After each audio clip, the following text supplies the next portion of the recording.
Hi guys, it's Simon Machin at TrueFit and APT. It's Never Miss a Monday, day 23.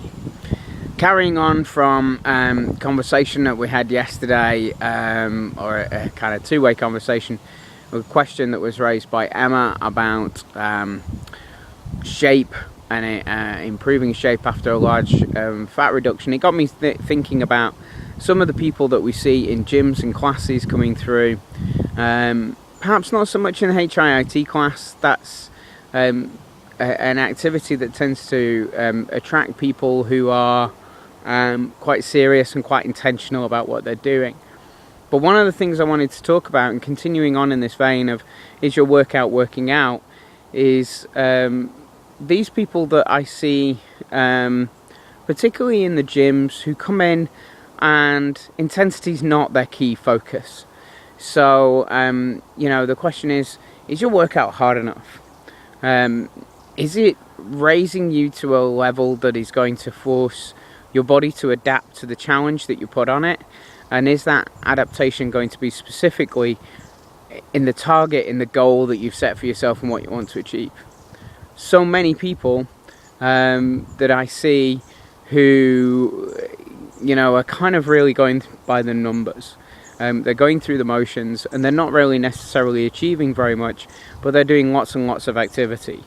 You go in a gym, have a look for the people who are on the cardiovascular machines reading a book, or have a magazine open and kind of trundling along, and they're like hamsters on a wheel.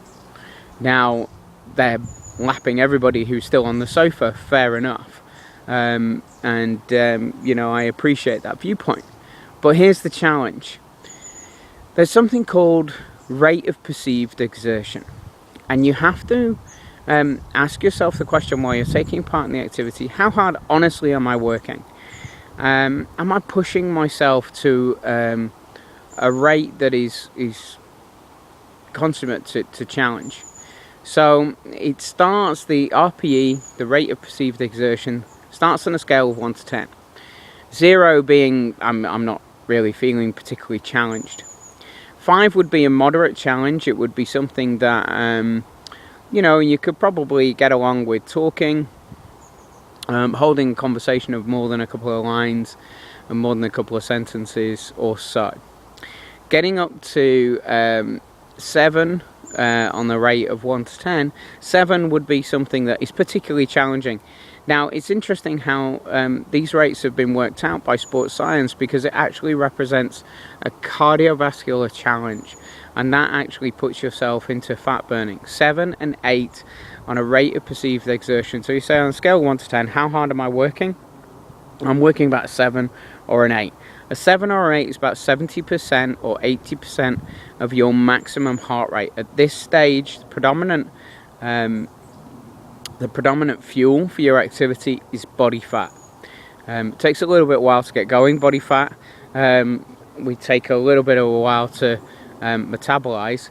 But essentially, what you want to be doing is, if your goal is a reduction of fat and an improvement of fitness, you need to work between a 7 and an 8 out of 10 on a rate of perceived exertion. Now, 10 being, I'm flat out, I can only do this for about 10, 15, maybe 20 seconds at the absolute most. So I want you to think about the activity that you do in the gym and what you do in your classes. Is there a stage at which during that activity that you get to, this is hard to the extent that I'm probably not going to be able to last much more than that?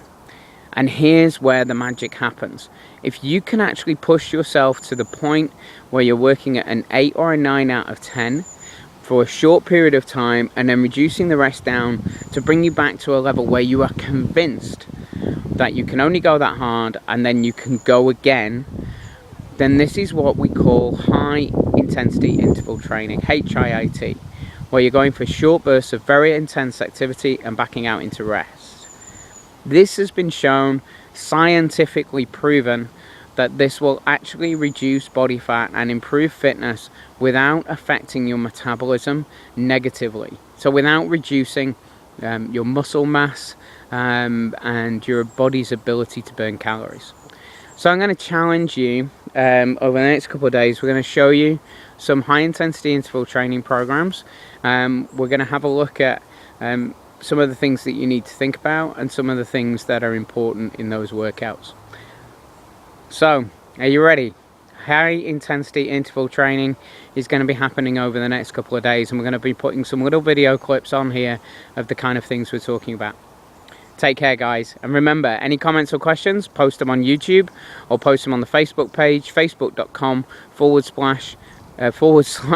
should I say TFMCR, or go to APTMCR as a user channel on YouTube. Take care, guys, and I'll see you soon.